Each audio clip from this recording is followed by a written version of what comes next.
Good evening, everyone. Some people are still joining.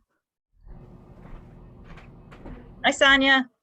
Hello, nice to see you, everybody. Good to see you too. Good to see. We have actually a lot of new faces coming on tonight, so it's very exciting. And I'm going to give it a couple minutes. I just wanted to make everyone aware that we are recording this so that we can share it with other community members. And we had the same workshop today at noon. And it was very informative, lots of questions. So we hope that you have questions too. And so I am just going to quickly introduce myself. Many of you know me, MJ Corona. I'm manager of community engagement for Norwalk Acts. And also I have been a parent and a resident of Norwalk for the past 26 years and involved with the budget process almost every year. And this is really something that's important to me.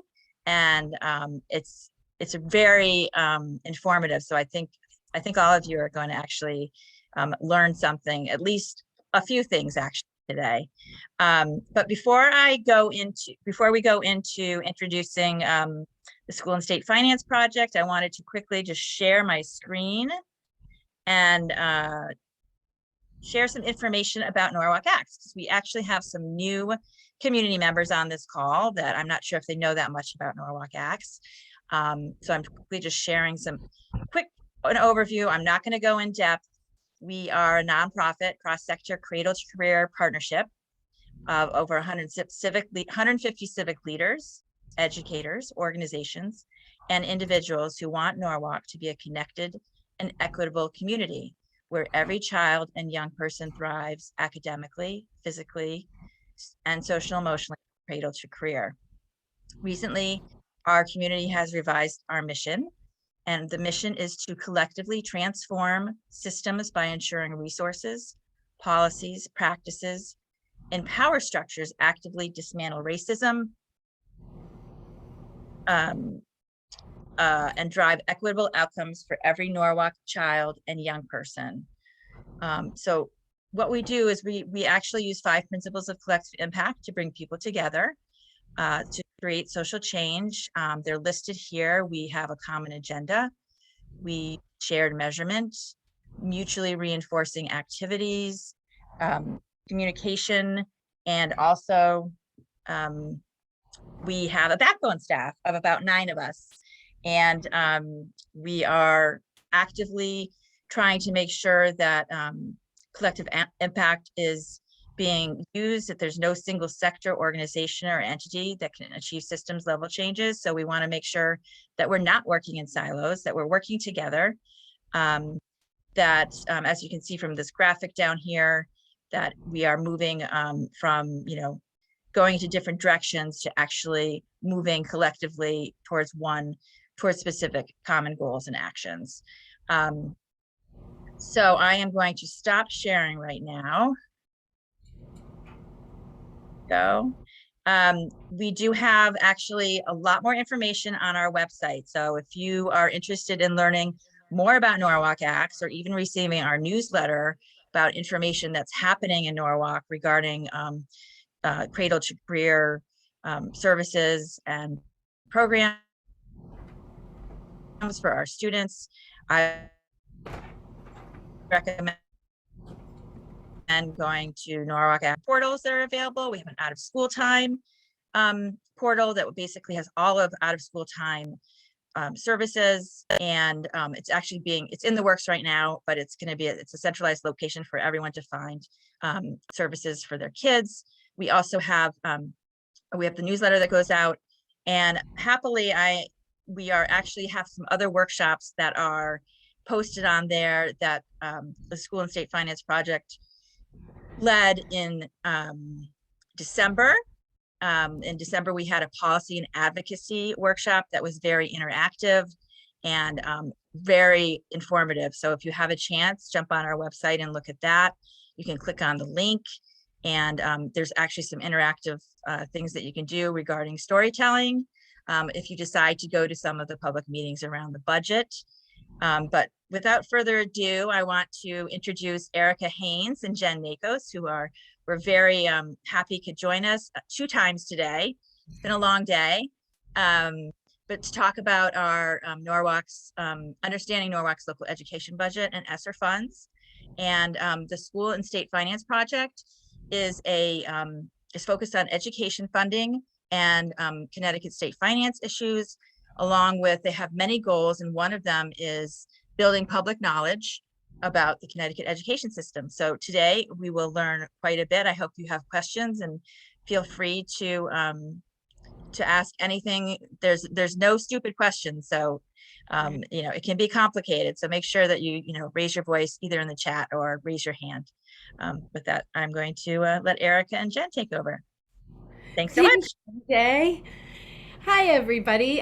So my name is Erica Haynes. I'm the Director of Community Engagement at the School and State Finance Project. And we're an organization that is a nonprofit, nonpartisan, policy-focused organization. What we look at are issues of school and state finance with a lens towards transparency and equity.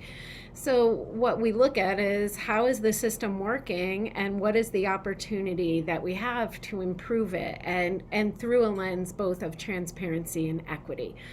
And tonight I have a colleague with me, Jen Nakos. Jen, I'll let you introduce yourself. Hi, everyone. Good evening. Thank you for joining us. I'm Jen Nakos, and I work with Erica in community engagement. I've been with School and State for just over 2 years. I started as an intern as I was getting my MSW, then part-time, and I just went full-time in May. So I'm going to be facilitating the chat. So please feel free to drop in any questions or any comments. If you want us to go back to a slide, whatever you need, we'll make sure that we can get that for you. Yeah, and we know it's dinner time, and you all, it's fine to have your cameras off and eat and be like, no, I just came home, the end of a long day. You don't want to see me. You're having to see me after 12 hours, basically. And so I appreciate you all. Feel free to use the chat as we go through things. And I will pause a couple of times during the presentation and bring us back together to just check in and see how you're doing. So with that, I'm going to start sharing my screen. Let's see. I want to make sure I find the right thing.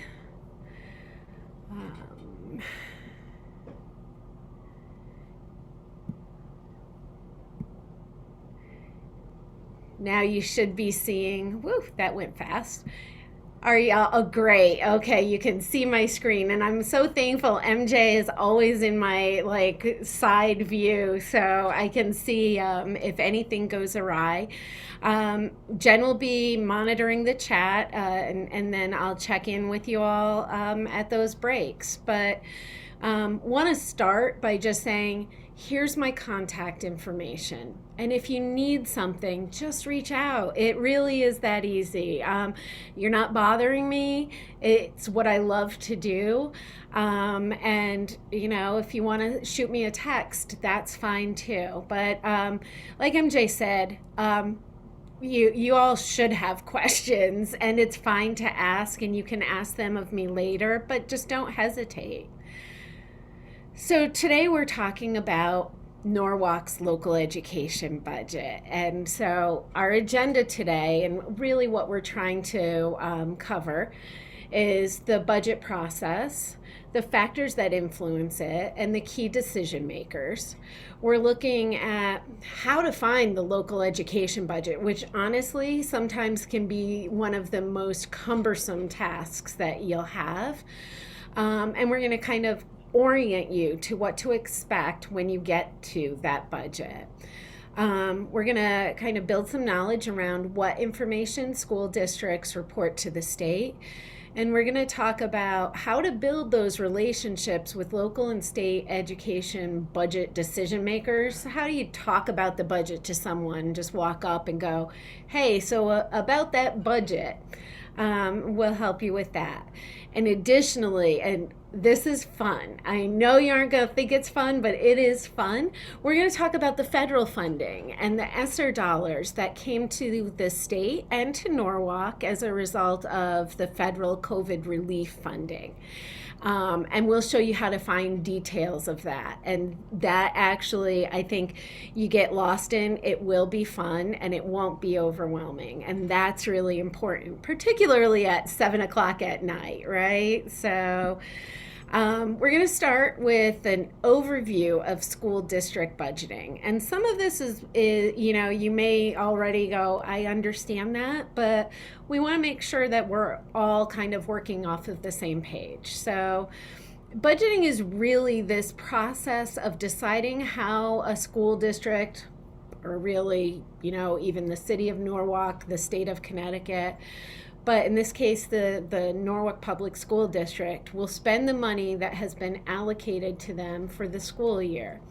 And it also goes both ways because they need to know how much is it going to cost to educate our kids and where are we going to get that money from. So this is really that two-way process talking about budgets. What do we have? What do we need?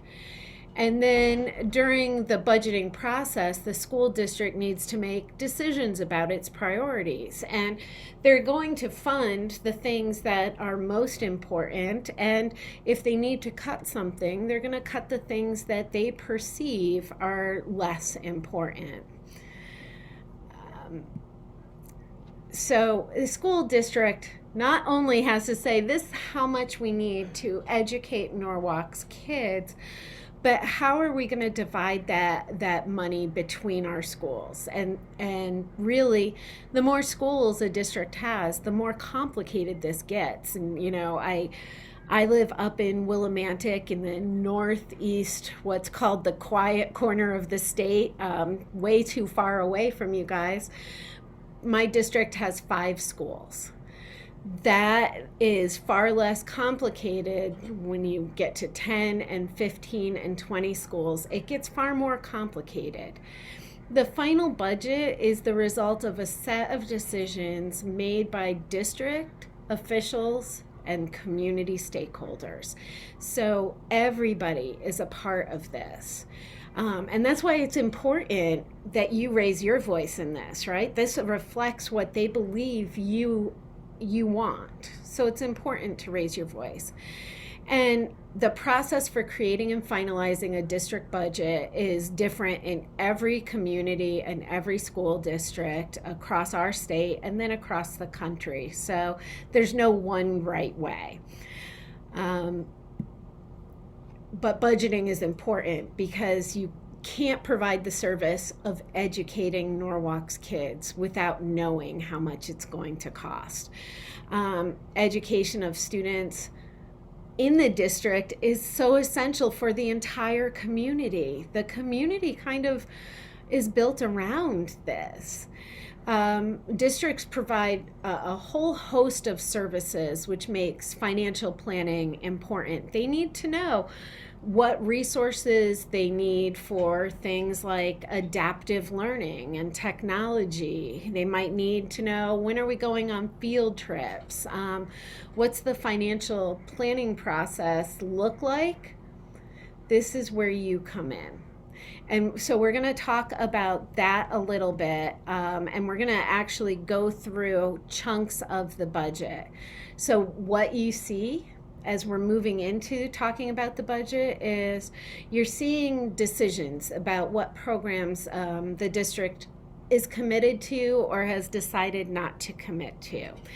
And this can look like a lot of things over the years. And MJ, you said you've been involved in the budget process for almost 27 years in Norwalk.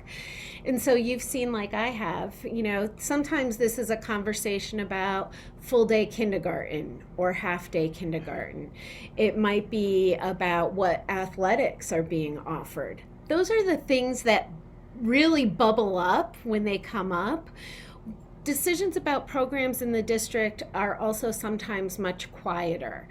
It might come down to things like restorative justice practice or not. It may come down to how we're educating multilingual students. So the budget is going to reflect all of that.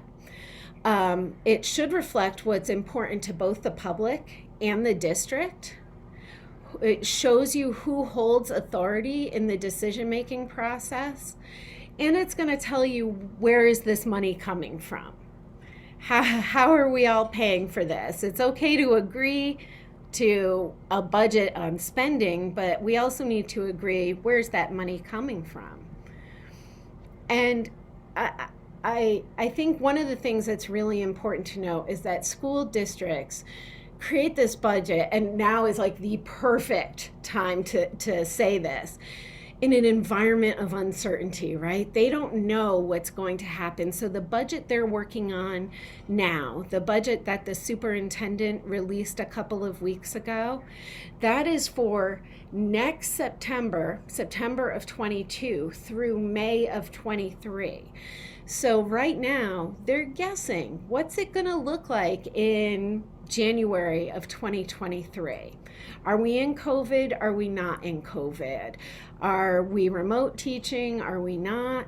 And then who's going to be in our district a year from now? So budgets are really built with a lot of uncertainty in it. And I think I just want to say props to the budget makers, because that's incredibly difficult. There is an incredible volatility in costs, including special education. So what services might cost a year from now to provide for special education students might be quite different than what they're providing between now and then. So there is this deep uncertainty. And if we take the example of special education, we don't know what students are going to be in the district, who's moving in, who's moving out. How do we manage this budget with volatility? We'll talk about the evaluation, how we monitor it. But I think it's always important, because sometime in spring, people look back at the last year budget, and there's often a conversation of, wow, how could we have been so far off in this one thing? And I think maybe we're asking the wrong question sometimes, and it's, wow, how accurate we were in all of these things except one. That's impressive. So I would just caution you to think about the work that is being done. So today, as we're talking about this, we know that stakeholders in budgeting for the school district, town residents, and taxpayers, a huge chunk of the public school budget comes from the city taxpayers in Norwalk, from the Board of Education, municipal leaders, school leaders. I would say the most important is students. Students are living the experience that a budget designs on paper. So what's really cool is talking to students and being able to say, how do we do? And so it's important for everyone to understand budgeting, and a lot of times we'll hear, I don't really care about the school budget, or that's not my thing, I don't have kids. And what I'll just tell you is that school budget is the greatest expense for any city in Connecticut. It's the greatest part of Norwalk's budget as one chunk, and that is consistent across the state. So it affects everyone. If you're paying taxes, it affects you. If you have a child, it affects you. And if you're a resident in Norwalk, it affects you. So we're going to start right at the beginning, and I like starting in the beginning, and I'll tell you all, the way we do this is, we have no sneaky way of finding out this information in advance. What we want to do is see, how easy is it to find this information? and go through it just like you all would. And so we've got our link here, and MJ is going to share this presentation. So there is a spot for it. Basically, if you go to the Norwalk Public Schools website, don't look for the budget. Go to finance first, and then go to current budget information. We today are going to talk about not the most recent budget that the superintendent just proposed 2 weeks ago. One of the important things for us as an organization is we don't weigh in on how your district is doing, on how the budget is that a good amount to spend. It's really important to us to respect that you all are the residents, the business owners, the parents, the constituents of Norwalk Public Schools. So in order for us not to weigh in, we actually always would use the existing budget rather than a proposed budget. But also, just came out 2 weeks ago, so you have time to catch up.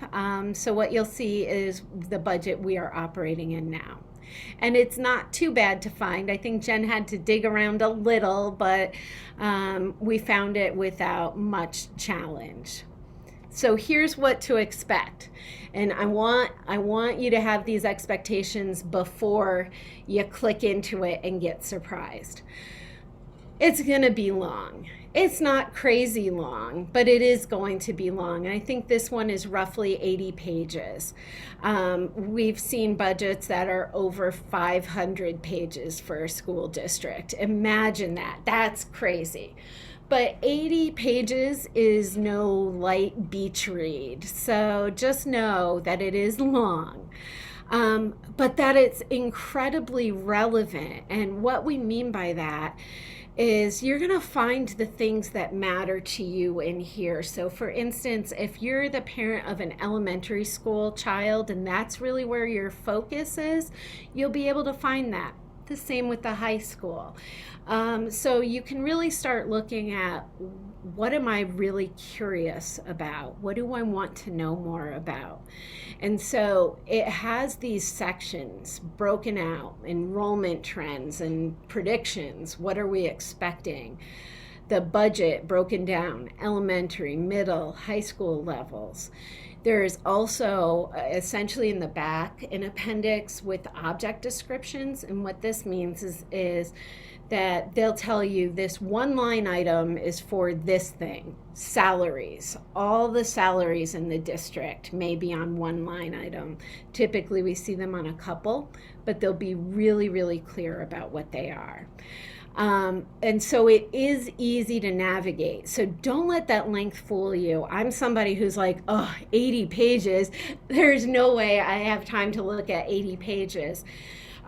So here's what I'll tell you. These sections make it easy for you. So don't try to do the whole thing in one sitting. Don't. but decide you're going to tackle a little bit at a time. And there's one thing that is not on here I just want to mention. There's no table of contents. And we might have it on an upcoming slide, but I want to just be clear. Expect that too. The sections are broken out by blank pages. So just take it one step at a time. And so now that you know what to expect, and we've all got the same expectations, the question is going to be, once you click on that, where do you begin? Where do you even start with this thing? So we're going to tell you, follow that order. And again, there is no table of contents. It's divided by blank pages. The first thing is this message from Dr. Estrella. She's going to give you the context for the budget. Next, you're going to see this 2021 to 2026 strategic plan development. This is both, I think, really cool and a piece that you can spend a little bit of time with, because while we're going to talk about a budget as the numbers and how are you interpreting them, there's a story here. And behind all numbers are stories. And so the first kind of glimpse into the story of Norwalk Public Schools is this strategic plan development. How is Norwalk Public Schools thinking about the future and what needs to happen? And what does that look like? So what's that process? What does that look like? That sets the stage for the story of the budget, right? And if you think about, they're going to tell you, here's what is important to us. Now you know what to expect in this budget. So this is that first opportunity y'all have to think of this in terms of the story. And so the next thing is enrollment. And you're going to look at district enrollment, who's been in the schools, how many kids have we educated, and how many more are we anticipating. And this is important, again, within the context of a budget, because if we're expecting that Norwalk is going to grow like crazy, that's going to change how we spend our money. So looking at what we expect for students in our district matters. Then you're going to get a budget breakdown. And some of this is just about what are we looking at in some big, broad brushstrokes. And actually, I'm going to tell you, that's probably not the space that you need to dive in too deeply for. So we'll walk through that. We'll look at costs.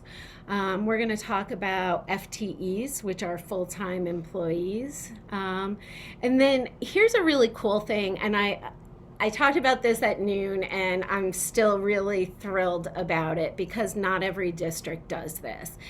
And in this budget, you have the opportunity to see foundations that are investing in Norwalk. Who's donating money to support Norwalk Public Schools? And I just think that's really important because so often with the budget, we get caught up in how are we spending the money? But when you get foundations investing in the community, that's a really cool thing that people should know about. And then object codes and descriptions. So we're going to look at all of these. And we've got this, you guys. Feel it. Hopefully you're eating dinner. I'm going to take a drink of my Coke Zero for a little bit of that caffeine hit late at night. And let's talk about the superintendent's message. So here we're going to see she's actually framing, there are some factors that are going to drive the money that we're asking for the next school year. And those factors are, there's a rise in health insurance costs. We have a lot of employees, so that matters. There are contractual wage increases. These are by negotiation with the union. We have to provide them, and so that's going to cost us money. We need to talk about the continuing impact of COVID on education, and there's a financial impact to that. And the strategic plan development, the story of the district. How does all of this fit together? And then there's also kind of separate, but a piece of this narrative is really what's the impact of the COVID pandemic? And I think we all, I'm a parent, I'm a grandparent, I think we all see these impacts in different ways. I can tell you the ways it's impacted my child's school, my family. But we need to know that story of the district as a whole and really what's going on there. And then lessons learned from other crises, because hopefully every time something big that throws us off track happens, we learn from it. And so this is, I think, also a really cool part of this budget to say, let's tie this all together and not just say that COVID is something that happened to us or, oh, well, it made it rough, but here's how this is becoming a part of the fabric of our community and how we're going to balance it and not let it take over. We're not going to lose sight of the things that are important to us in Norwalk Public Schools. And then, isn't it nice to see a little bit of color in here right now, right? And so here's the strategic plan development. And you all need to see this because this is cool. And I think it's a great mirror for the funding process as a whole. And when you think of the funding process, it's a cycle, but it's the same process. And I'm going to highlight a few points for you all so that you know where to intersect. And then I'm going to tell you to intersect way more than that. So they're looking at strategic plan development. Really, where are we headed? And so they've carved out these key components and dates to say, what does our next 5 years in Norwalk Public Schools look like? And they're doing the research and data collection in October. A kind of analysis. What do we find in December and January? And so what this is first we need to listen to people and say, where do we need to be? This is exactly what happens with the budget process, which is why I'm so excited, because you can move through this in the same way, right? They listen to people, what's important. Let's kind of compile everything and look at what are some of our limitations or some opportunities. Let's work with the Board of Education and figure out what this could really look like, get a draft, and then go out to parents and community members and get feedback before we finally implement it. And here's the part that I think is absolutely cool. This is along the same timeline as a budget, really. So when you think of budget, they're doing the work of budgeting for next school year starting in October, just like strategic planning. And what's important is that they hear from all of you. Because as they're building a budget or as they're building a strategic plan, their job is really to reflect the priorities of the community. And so that depends wholly on input from you all. And if only 5 people show up, then those 5 people have really powerful voices. And so when you look at this lines up, it's strategic plan, but it is also the budget process. And we'll talk about the details in a couple of slides. So here's enrollment. And when you're looking at enrollment, they look at 15 years. And 15 years is important because we want to know, are there some hiccups? If we're only looking at the last 3 or 5 years, are we really seeing what was going on in our schools? And how much has that changed? It actually is pretty stable, and this is divided by high school, middle school, and elementary school, I believe.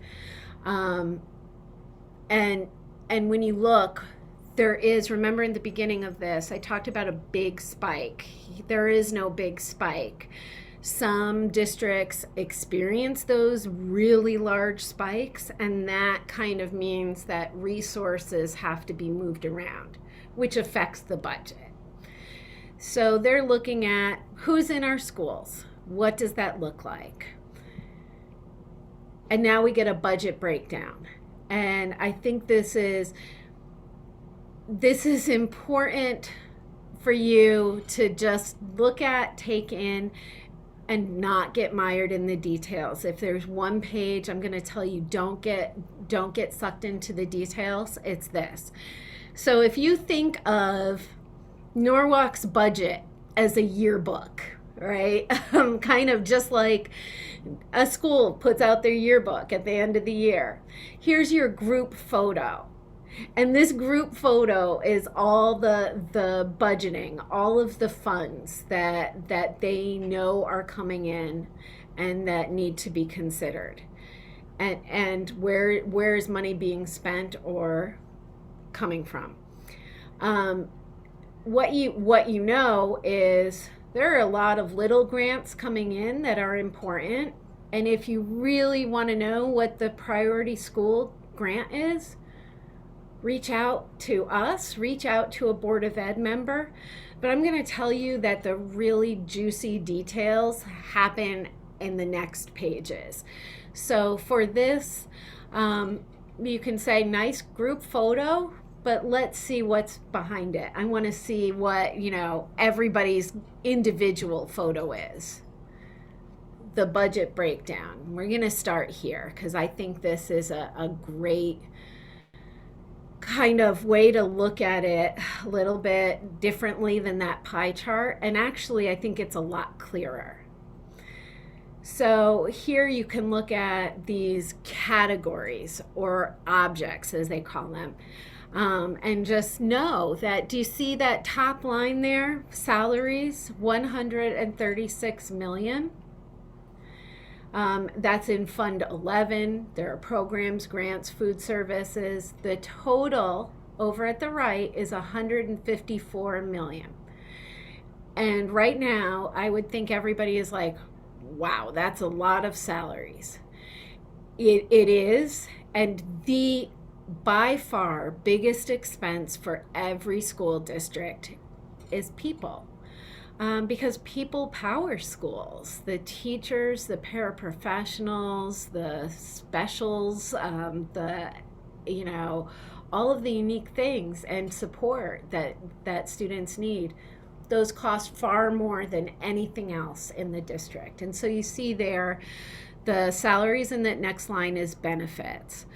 And we're going to look at some of these professional and technical services, property services. What are those? So we're going to go deeper and see what we find out. And I'm going to tell you on any of this, make notes. Be like, okay, this page, I had questions. Questions are great.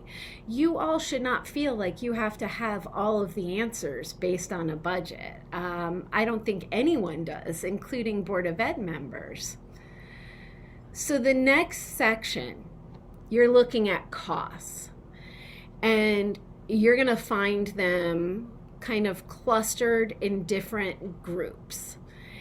And this to me is like, oh, this feels more comfortable.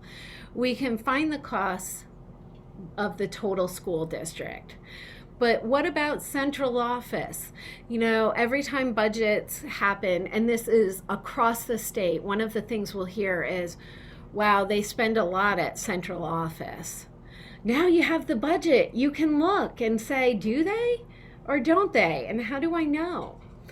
You can look at combined school levels, elementary, middle, high school, Board of Education, the superintendent, curriculum, how much are we spending, digital learning. So these are big buckets. And these start getting at things that make a little bit more sense to all of us. And thinking about the beginning of this, in here is where you find more of that story of Norwalk Public Schools. So we're going to look at this example, and I'm not going to make it. I know you all, if you want to turn off your cameras so that you can get closer to the screen, that's okay. But you will get this, and we're not going to go through every line here so that I don't strain your eyes or mine. So we're looking here at combined middle school level. And we can look at it and go, okay, so I know I'm talking about middle school. We're not talking about high school or elementary school. And then let's look at this. And I want to be very clear. This is not everything that is there. We cut it off so that we wouldn't feel like we were swimming in a sea of tiny numbers. So you should expect to see more in it. But you get to look at professional development or principals or teachers. And you get to look at, now remember, this is the current year's approved budget that we're operating on.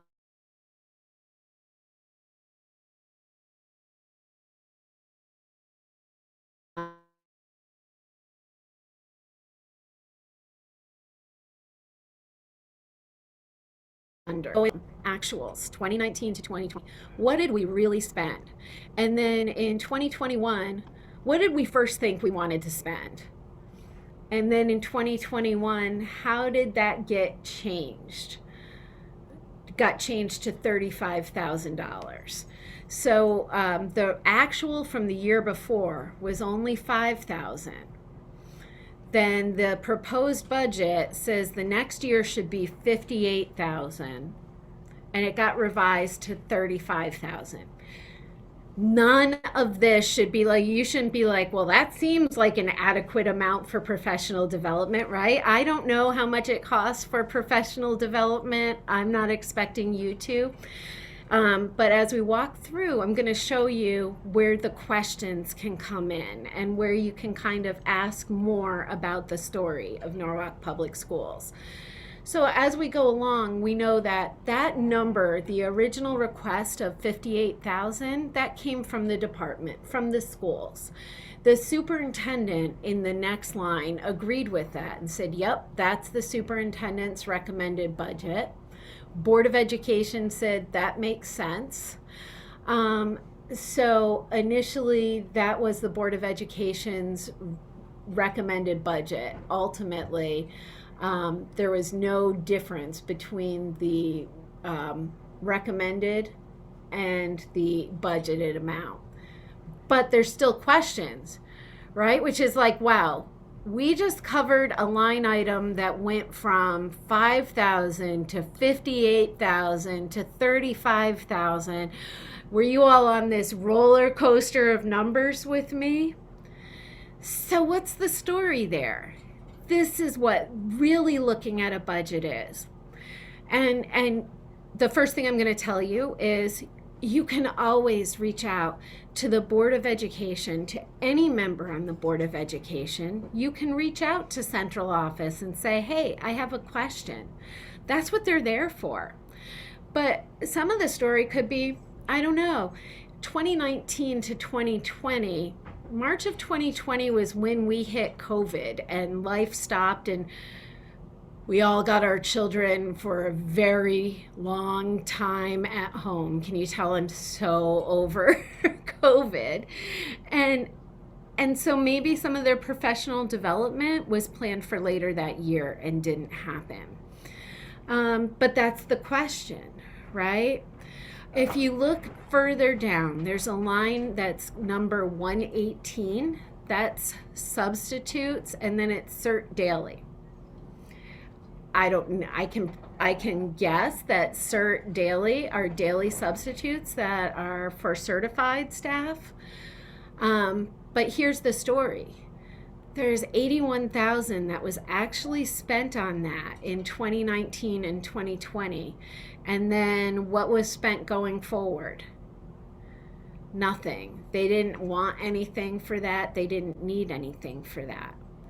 There's a story there, you guys, and the story really is why. Maybe they switched from daily substitutes to full-time building substitutes and it's budgeted differently. The question really is why and what's the story?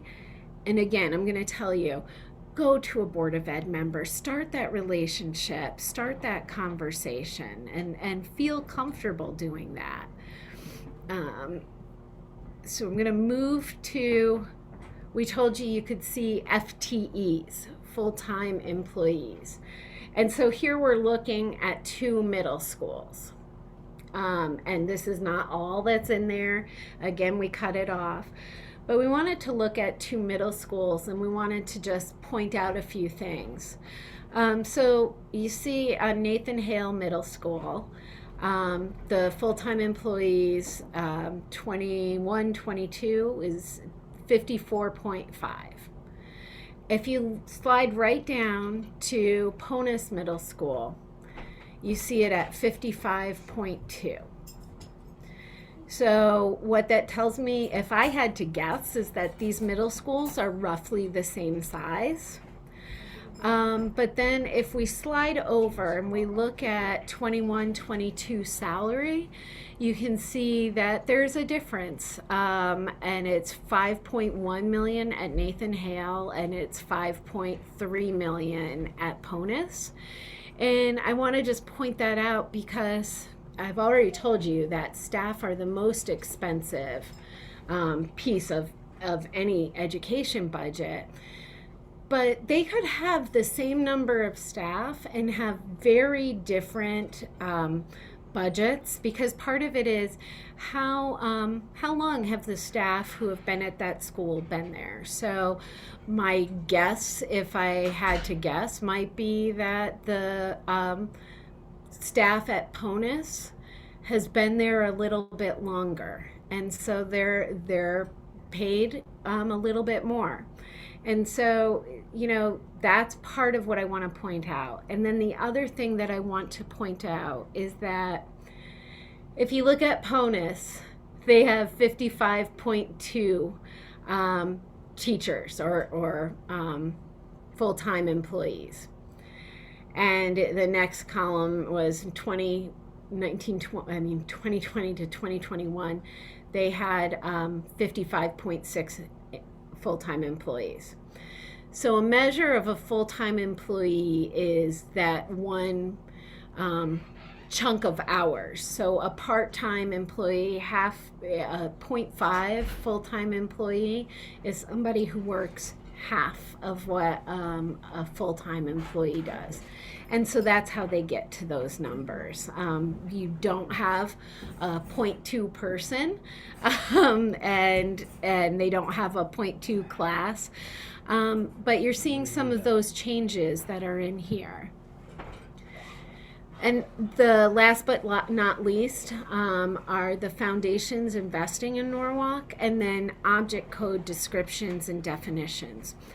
Object code, I'm just going to go back a little. You can see some of these numbers here under Nathan Hale and Ponus, 113, 117. Those are object codes.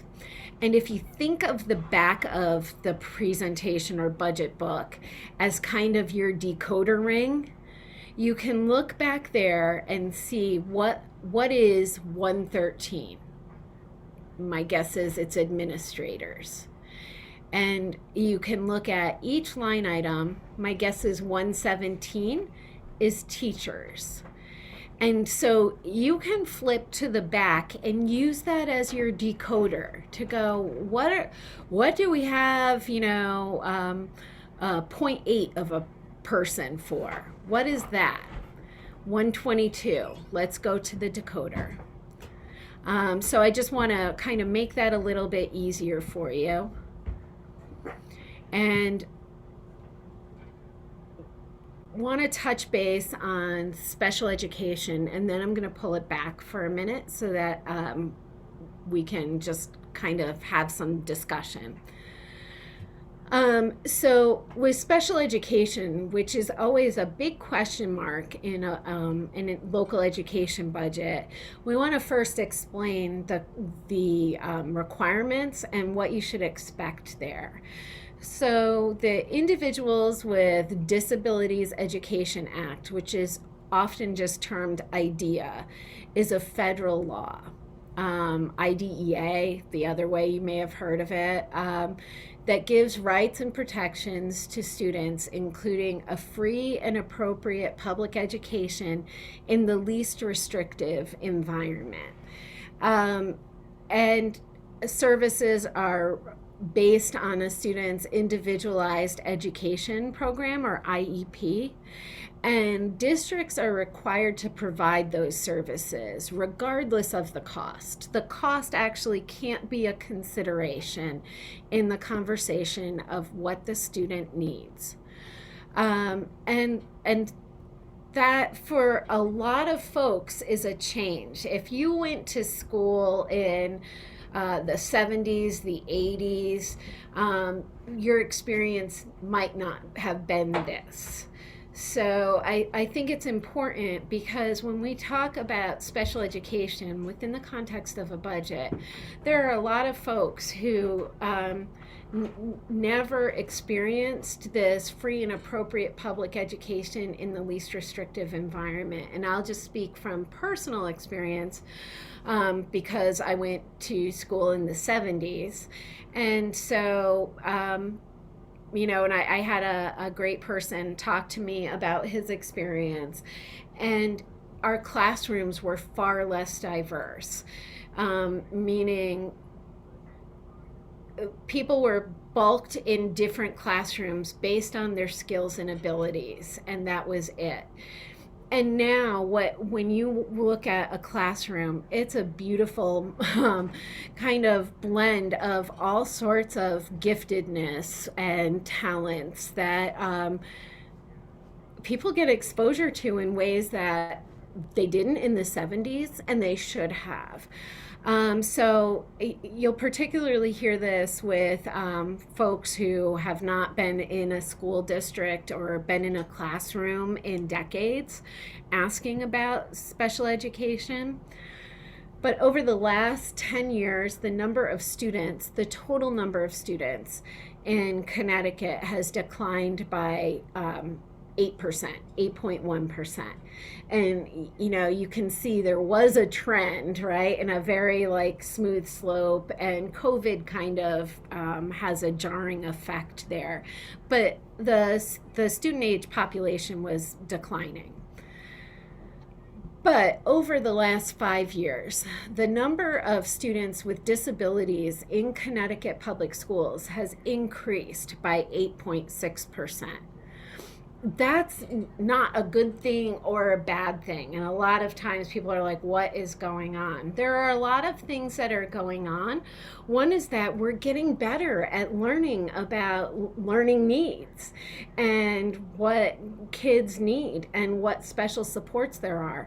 And really interestingly, dyslexia wasn't identified as a special education need until I think it was 6 years ago, but I could be off. But really recently. So some of this is us just learning more about our kids and our students and what they need. So if you notice that the special education population or budget is going up in Norwalk Public Schools, that's pretty consistent across the state. At the state level, spending has been pretty predictable. It's growing, but it's growing at a pretty predictable line. The problem, though, is that, and whoops, whoa. At the local level, it's a little less predictable, and those bumps can be felt a little. One of the things that I'm going to just say is that this level of predictability that you're seeing in Norwalk is not typical in a Connecticut community, and I want to say that because it is difficult to do, because this doesn't show you what we see in a lot of districts, which is this up and down, because it's unpredictable and students move in and out all the time. So I just wanted to kind of anchor us in the special education piece so that folks would understand, because it seems to be one of those pieces of the budget that is not as well understood. And that is not a Norwalk thing. It is something that we're doing across the state because we're just seeing that there. I'm going to stop the share for a minute. And look at you all, Jen Nakos. I already see the chat. You guys have been busy in the chat. I see that object code 119 for guidance counselors. Using the decoder ring, I see. So I am checking in with you all. How are you doing? And are you still with me so far? Do you feel like you can breathe through this? Absolutely. Thank you very much. This is very interesting for me. Oh, I really appreciate it, and I like your tone of voice. Very soft and very calming. Oh, Oh, thank yes, I you, like it. Sonia. My kids would not say that, but I'm still trying to get over the fact that you said you're a grandma, Erica. oh my gosh, I'm still dealing with that too. I'm having that like personal existential crisis that I know exists, but it's like in my head, I'm still 35, maybe. Well, and you still look it. I appreciate it. I really appreciate you guys keeping the conversation going in the chat because I think that's another great way to stay informed. Jen, thank you for doing that. Do you all have questions or should I just keep powering through for you? All right. We're going to power through. So, everybody take a deep breath in. We've got this. Let that deep breath go. And I'm going to pull up my screen again. And we'll keep going. So, we're going to talk a little bit about reporting because reporting is how you know how the district is spending their money, right? And so we need to know that, and we need to know that to make sure that we're on track with the budget we planned. So reporting increases the transparency in how we spend dollars. We all get to know how we spend our dollars. And what is really cool is that a couple of years ago, and actually I think we might be in the third year now, Connecticut changed the way they reported. School districts report their spending. And they did this because they had to. A federal law was enacted that said we want to know not just what each school district is spending, but we want to see it at the school level. And so 3 years ago, Connecticut shifted and changed their reporting to this great electronic system from the paper system we were still in. And we can see now and compare schools. So I could compare one of my elementary schools in my district to one of yours. Even though we're 2 hours away, we have that ability, and I think it's really cool. Maybe we need to talk about what cool means, but the idea that if somebody is doing a great job at spending and getting great results, that we can really look at that level and go, what are you doing? I want to know what's working for you and how you're doing it. That's exciting because that helps us know how our tax dollars are being used, and it helps us apply it in a more effective way. So we get to see what schools are spending money on and how that compares. And this is important because generally our frame of reference is only our children's school or the school that is close by to us. And so being able to see within Norwalk, is every elementary school the same? Does it look different? How so? Or across the state, also informs us and informs the conversation. So it also helps districts understand if they're spending what they're actually spending money on aligns with what the priorities are. And there continue to be changes that are making funding at the school level and at the district level transparent. And this is a huge transformation in our state. I've been working in education and education kind of transparency for well over a decade. And when I used to ask the question of like, what are we spending our money on? Or like, how does the money get to us? I got a lot of, that's really complicated, don't ask. Now you guys can find it. It is all there, and that's exciting.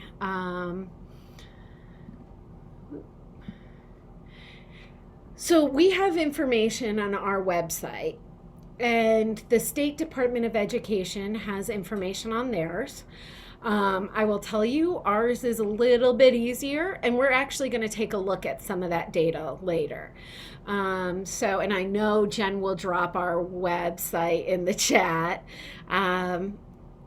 So let's talk about the budget process. What happens with the budget? We kind of looked at it within the lens of the strategic planning process, and I told you a budget is kind of a cycle, and it's going year round. So if you only show up in April to say, I like this budget or I don't like this budget, it's too late. You need to be talking about this every month, every Board of Ed meeting. You need to make it a part of the conversation. The budget process shows us exactly who's responsible for these things. And this matters too, because a lot of times people just think, I need to talk to the Board of Education. That's who I need to talk to. But there are so many more decision makers. And if you only talk to the Board of Education, sometimes the people who are making decisions outside of that process don't hear your voice. So I want to highlight this. And it starts with the superintendent, and we just saw her budget drop, I think, 2 weeks ago. And it then moves to the Board of Education. And the Board of Education, and MJ said that they had a meeting last Tuesday, the 18th, so a week ago. And indeed, they're already starting to talk about the budget. So ultimately, they're going to vote on that budget. And then it goes to the city's chief financial officer. And that individual submits the recommended budget to the Board of Estimate and Taxation. And at the same time then, or as it moves, the Common Council is going to establish a spending cap. They're basically going to say, here's the deal. We cannot kind of embrace a world where, say, our property taxes go up this much. So you have to keep your request lower than this. We're not willing to raise property taxes too high. This is what we think we can handle, and your budget's going to have to fit into that. So the Board of Estimate and Taxation gets the budget from the city chief financial officer. It's been through the superintendent. It's been through the Board of Education. The Board of Estimate and Taxation now has this, and they know what the Common Council has said you have to keep below. They're going to conduct a public hearing, the BET, and they're going to want to know, what are your thoughts on this? And ultimately, they're going to review and present the operating budget to the council. And the Common Council might have to amend it on their own if the BET says, we can't keep it below that. There's no way we can keep it below that. You all are going to have to figure that out. But ultimately, back to the Board of Estimate and Taxation, who says, okay, this is our budget and this is the tax rate. And then the Board of Education has to say, okay, say we asked for a 5% increase and we got 2%. Where are we going to cut? And it's important for you all to know that the Common Council and the Board of Estimate and Taxation, they can't make those cuts for the Board of Ed. They can say, this is how much you have to work with, but they can't say, we don't really think you need this curriculum, or we don't really think you need this many teachers. That's not in their power. So the Board of Education has to go back and say, well, now that we got this amount that we're working with, what does that mean? And what changes do we have to affect? So you see how many different players are involved in so many different parts of the process. Those are all ongoing opportunities for you to say, yeah, I like this budget, or no, I really don't like this budget. And here's what is either missing. I wanted it to be more, or I need it to be less. But there are so many opportunities for your voice to be heard. And it's so important that you do that. And so here are the important dates. February 7th, which is coming up. Man, can you all believe it's February already? No. Oh my gosh. So, February 7th, the city CFO is going to submit the recommended budget to the BET. February 22nd, the Common Council establishes a spending cap. March 29th, the BET holds a public hearing on the first draft of the budget. On the 4th of April, the BET presents the proposed budget to Common Council. The 19th of April, the Common Council can change that spending cap or make adjustments. And May 2nd is kind of that date of here's go time and this is the budget. I want to point out not just the important dates, but really what I see are all the spaces in between the important dates. Like I look at February 22nd to March 29th. That's the time. That's a great opportunity for you all to get involved. March 29th to April 4th, all of these times. I think one of the misunderstandings about the budget process is that you have your one time to talk at that March 29th BET public hearing on the first draft of the budget. And while indeed that is the public hearing, there is nothing that actually stops you from speaking at a meeting prior to that about a budget.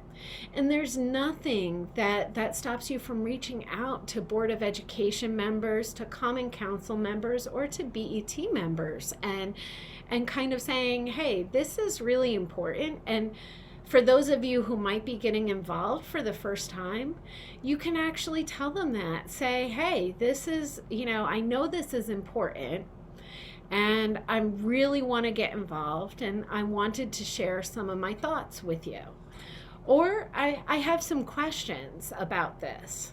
That's part of their job. And the more you reach out to them, the more informed the budget development process is going to be from start to finish. Hey, MJ, chime in. I had to chime in. So I actually do attend Board of Ed meetings, and sometimes I'll just watch the recording. COVID has really been challenging for all of us, but one way it has been actually beneficial for community members and for parents is that you can actually be at home having dinner, feeding your kids while you're watching the Board of Ed meeting. You can actually, provide public testimony when you're from home. And also you can watch the Board of Ed meetings afterwards from the recorded versions from YouTube. And so I just wanted to let everyone know that the school district has been talking about the budget since beginning of December. And it was approved by the Board of Ed, I think it was January 4th. But every time there's a Board of Ed meeting, there is something about the budget being discussed. So you can even just watch a portion of it and not have to watch the whole meeting to really find out where they're focusing on. And I know we're going to talk about the ESSER funding too, but that really has a big impact to our budget, the Norwalk budget overall this year. So I just wanted to share that. Oh, and I will be expecting you to share more. One of the things is you can go to the YouTube channel. Go to the YouTube channel, just click in and kind of fast forward through some of it. Just stop it, hear what the topic is, and at least you're caught up. But also, I mean, one of the great things with COVID and us being remote is that all these public hearings went remote. And so you can participate in a way that you couldn't. Legislative session last year had a huge number of folks because we were able to kind of monitor the sessions and text people, hey, you're coming up, and they'd be able to just pop on and talk their 3 minutes of public comment and then go back about their business. So really taking advantage of the remote opportunity, I think it's so fantastic. It doesn't require you drive anywhere. You can do this all from home. So let's talk ESSER funding. And remember, I told you guys this is going to be fun. So we'll have to talk at the end, and you can all tell me if indeed you had fun or not as we talk about ESSER funding. And we're going to look at this first through the PowerPoint, but then I'm actually going to take you to our website. We'll do a field trip, a virtual field trip to our website, and you can kind of look at how it all works. So the COVID relief funding from the federal government is part of the Elementary and Secondary School Emergency Relief Fund, ESSER, and it is known as ESSER. And over $189 billion has been appropriated to the ESSER fund. And ESSER fund had 3 relief packages. The first one was the CARES Act, which was signed into law in March of 2020. The second one was the Coronavirus Response and Relief Supplemental Appropriations, called CRRSA, which was signed into law in December of 2020. And then the American Rescue Plan, or ARP Act, which was signed into law in March of 2021. It's important to know that as school districts got the money, they didn't know another package was coming, right? So when the CARES Act was distributed, they thought they had one opportunity. And then when CRRSA happened, they saw another opportunity. But one of the things that was lost in those flash in the pan moments was really the ability to strategically weave these funds together in the district. And why that matters is, again, going back to the idea that staff are some of the biggest expenses in a district. When they got the CARES Act money, one of the things we saw was a real hesitation to hire more staff as part of that, because they thought they were getting one-time dollars.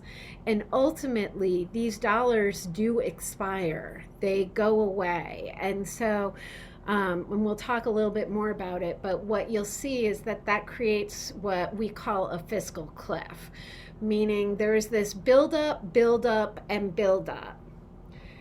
And so school districts are at a spending level that is higher than usual. And what is going to happen is one day that money disappears, and really it disappears in 3 Septembers. So September of 2022, the first funding package goes away, 23, the second one, and 24, the third one. And those are just drops where if a school district hired more staff, or particularly as we look at mental health and social emotional well-being for students and teachers, if they hired more support staff like school psychologists and social workers, well, the funding for those positions goes away. The need for those positions may not. And so that's one of the challenges that school districts faced. So this is an infographic that we put together that just, I think, really shows you the size of the packages. The CARES Act, that green one, was the first one. And you can see, and this is dollars into Connecticut. It was 111 million.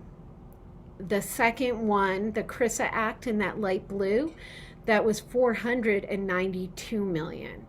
The third one, ARP, brought to the state of Connecticut $1.1 billion for education. That's the biggest financial cliff that I think we all get concerned about. But don't worry, we have solutions for that. So with the Connecticut funding, the State Department of Education was required to award 90% of the funds to local school districts. The remaining 10% was for use by the State Department of Education for anything they thought was necessary. And Connecticut, in looking at their set aside, really looked at some specific things: high dosage, small group tutoring, educator support, recruitment and retention, summer enrichment and after school programs, and supporting students with disabilities and English learners. These things are both specific and yet really broad. And school districts and the state are prioritizing some of these pieces. So we also have this infographic, and tell me this does not look like Candyland. And I want like the little cardboard person with the plastic stand up here. And if you look at our Candyland graphic, that first color, that green, is the CARES Act. And you'll see most of the CARES Act is over on the left, and that really takes you through from the signature in Congress through sending the money to school districts. But if you look, you see that September 30th of 2022 over on the right, that's the last day for states and school districts to allocate CARES funds. That's when they have to have spent the money by. And so you see that same with the CRISA Act and with the ARP Act. So the Candyland board is kind of divided into two. With those deadlines. So how do school districts use these federal dollars? It is really broad, really broad. And so preventing, preparing, responding to the COVID-19 pandemic, pretty much a lot of what school districts have been doing is that. How do we respond to that and still educate our children? Purchasing technology, addressing learning loss, planning and implementing summer and after school programs. ARP came with some additional specifics, but again, pretty broad, like summer learning programs, extending day programs, after school programs, extended school year, and social emotional needs of students who are unhoused or students in foster care, to ensure that they're being supported.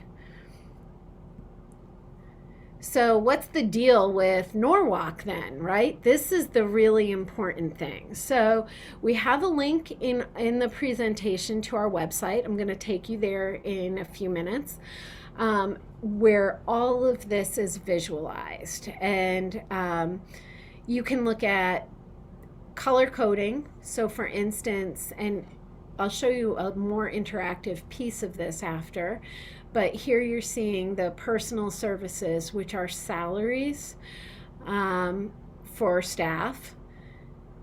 Jen, chime in. Just going back before you get into the nitty-gritty, can you just clarify for the group the difference between allocating the funds and spending the funds? So it's interesting. They may contract with somebody to provide services, but the services haven't been fully provided. And so those funds have been allocated and are committed, but they may not have written the check yet. And it's a fine distinction. It's not one that crosses the boundaries of time in a significant way. But by the September of any of those years, they have to have essentially committed all of those funds, parsed them out, but they may not have written the checks, and the checks may not have cleared the bank yet. That's okay. Thanks, Jen. Okay. I love the questions, you guys. So you can look here, and we're going to look at the interactive one in a moment, but looking at district overview or district detail, you're able to see, where exactly Norwalk spent the money or proposed spending the money. ESSER 2, CRISA Act, there's more money, a little bit. I think it's way more fun visualization where we can really look at how did they spend it and how did they categorize it. And you'll see that the categories look a little different than they did on the first one. Remember, with the first one, we thought this was the only support they were getting. And so it's pretty much aligned to the budget.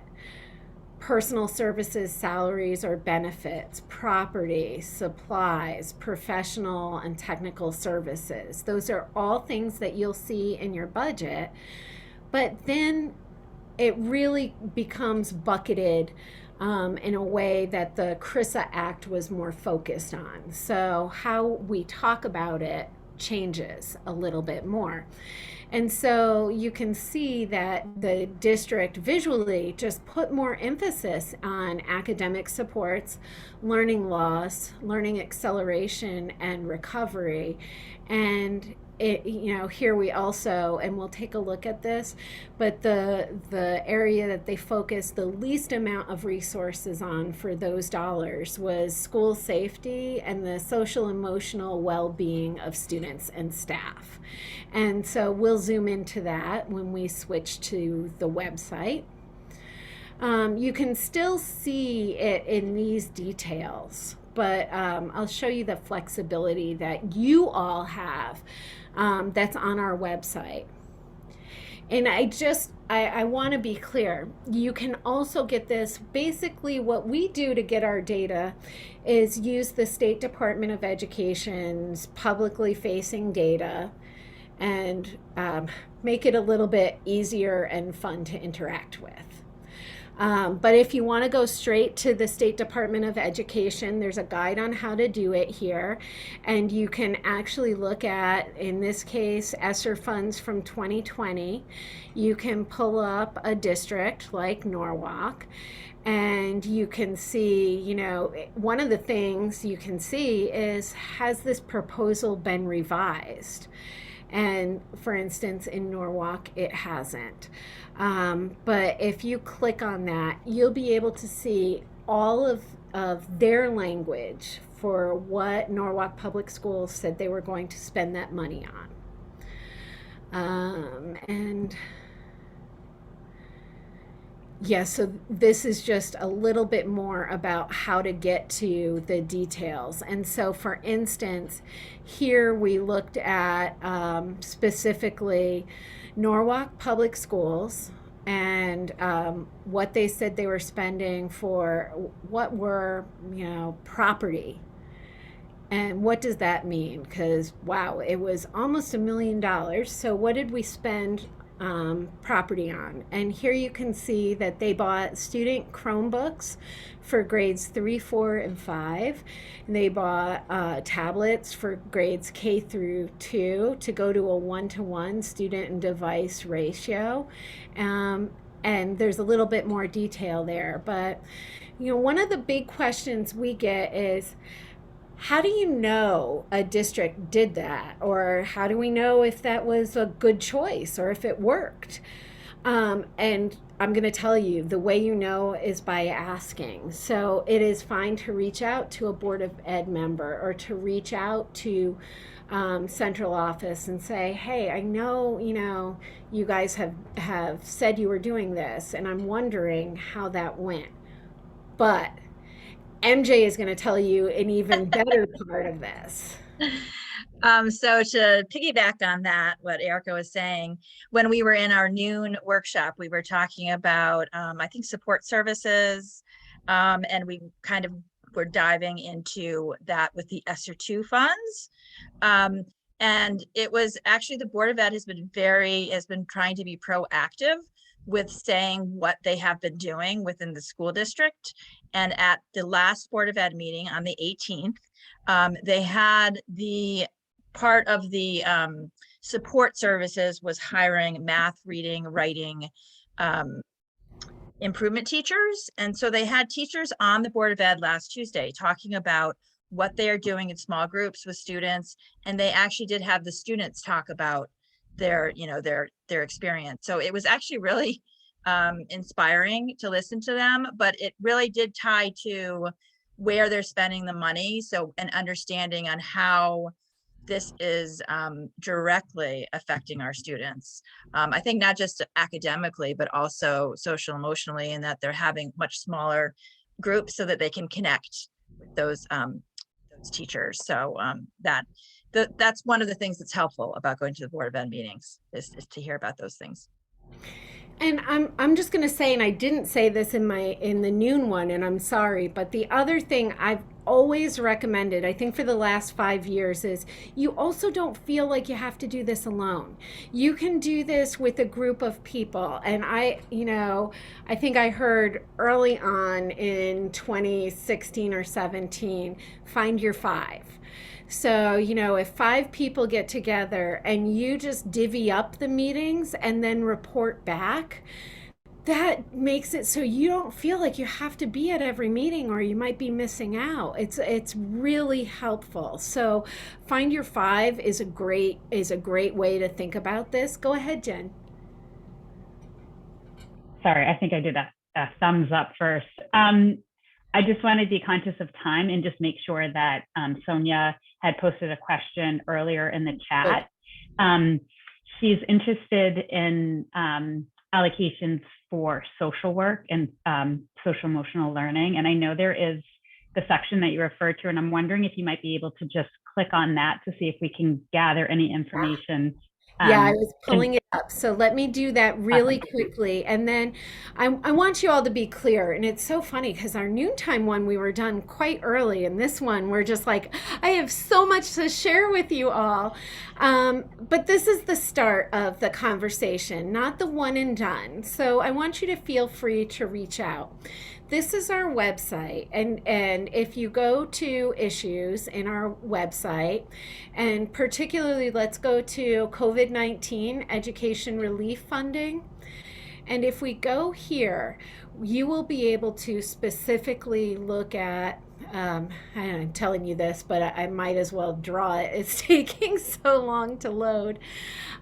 You can scroll down and look at how the state spent ESSER 1 or how the district did, and you can just click on that, and you'll see that bar chart that I brought up for you all earlier. And then I will do that one section in just a second, Jen.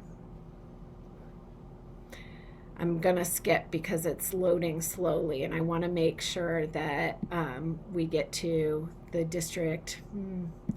Go to the district overview first, folks. It'll give you a great visual, and I think that's always the easier place to start. And we can scroll right down to Norwalk.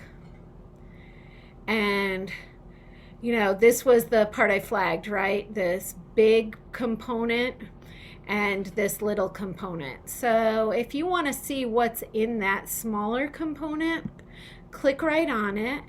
It'll bring it up, and it will tell you in the ESSER 2 funding in Norwalk Public Schools with social emotional health and school safety, they spent $100,000 on improving preparedness and response, and they spent $300,000 on improving air quality.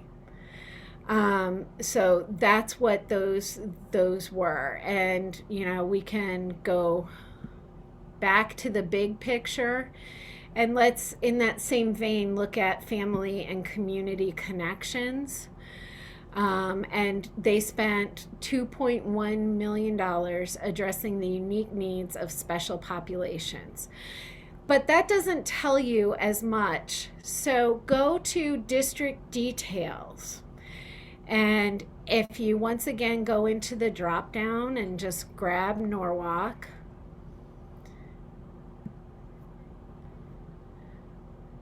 there will be some details that come up, and the narrative as we bring it up is is going to be a little, I think, a little more clear if I can bring it up right.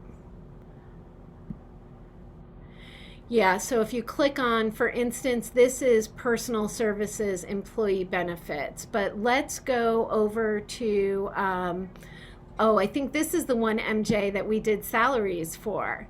Yeah, it And was the personal services, yeah, academic supports. Absolutely. personal services. So Mhm. 16 math improvement tutors for supports and 16 ELA improvement teachers. And so one per school for the K to 8. And so this is again part of the story, but not all of it. So this is your next opportunity to reach out, or as MJ is saying, listen in on a Board of Ed meeting. Because I know I'll even save MJ the time of jumping in here. They were talking about this exact one. So you really are getting a great example from the Board of Ed on diving into this and facilitating that conversation. The last thing I want to do is let you know that right now, for ARP, Norwalk's has not yet been, the Norwalk spending plan has not yet been approved by the state of Connecticut. So it is not posted on their website, it is not on our website, and that is not a red flag or something to be alarmed about. That is just the state doing their due diligence and making sure they ask all of the questions before they post an approved plan. MJ? And I just wanted to share that the school district has been in the past few meetings sharing their ESSER 3 funds. What they wanted, what they were going to spend it on, which they couldn't. We actually had a flat funded budget last year. So Sonia, in response to your question about social workers and guidance counselors, to get more detail, really, I mean, I can guide anyone on where to find the information. But they actually did put all of the salaries and benefits for social workers and guidance counselors under the ESSER 3 grant.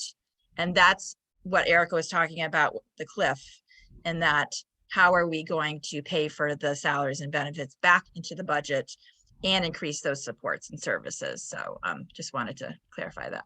So I know we're 3 minutes over. I'm going to take the next 60 seconds and just let you know that some of these things, like the fiscal cliff, we are proposing legislation this year that would really turn that fiscal cliff into like a fiscal dip, by fully funding the education cost sharing formula in the 24-25 school year. You remember they have to allocate all of the ARP dollars by September of 2024. So let's get full funding. That's going to help all districts with the cliff, and so that's one of the solutions that we're working on. And Erica, can I ask a quick question about that? Because there's, there's groups that were pushing for the full phase in right away last year, and then others that were, including us, that said, please stay on track for the phase in and not put it on hold. Is there a middle ground there? Did I just hear that, like a full funding of ECS by, a such and like a quicker timeline than whatever we're at now, 8 years or something? yeah, so last year, you guys, this is kind of interesting in that the governor proposed pausing education cost sharing and not phasing it in. And this funding is something that is phased in over 10 years. Think about a kindergartner doesn't see full funding in the school until high school, right? And so full funding was supposed to be achieved by 2028. And the governor had proposed delaying that for 2 years. We pushed back against that, as did Norwalk Acts, to keep everything on track. two things about that. One was the Office of Fiscal Analysis for the state just did a study on our proposals and finally came out with those numbers on January 14th. So knowing the full fiscal impact was a part of the uncertainty of doing that last year. And I think really understanding what the finite components of the federal funding were going to be. Is that it? Are we at the end? What's going on? Now we know what we didn't know before. And so for us, it is, we think, pretty crucial for full funding to be in that 24-25, which is that middle ground, right? And it's not so fast, and the fiscal cost to the state isn't horrific. It's a palatable amount that we can afford. That's good to hear, because I've heard repeatedly, well, it's the price tag's going to be too high. It's a non-starter. So we're eager to get those numbers. All right. If you all, I want to be thoughtful and let you go. Thank you so much for the feedback. I saw Clara's feedback there. I appreciate you all so much for sticking in and doing this with us. And please don't hesitate to reach out with questions and even comments. Let us know. Thank you so much. Absolutely. We're so Thank grateful. you. This is your third hour and a half long session with us in about 4 or 5 weeks. So we're so grateful for you and Jen and all the work that you're doing. It's just incredible. So thank you for staying up late to do this with us until the community. And we will follow up with everyone with information. And this was fantastic. Thanks for doing 2 in one day, Erica and Jen. MJ, I'm going to connect with you tomorrow, but we can add all these links to the link tree that we built for you in December. Oh, excellent. And that way you can great. share the presentation and all of these different links really easily. Oh, fantastic. Thank you so much. You're welcome. Have a great night. Have a great night, guys. Thank you. Thank you very much.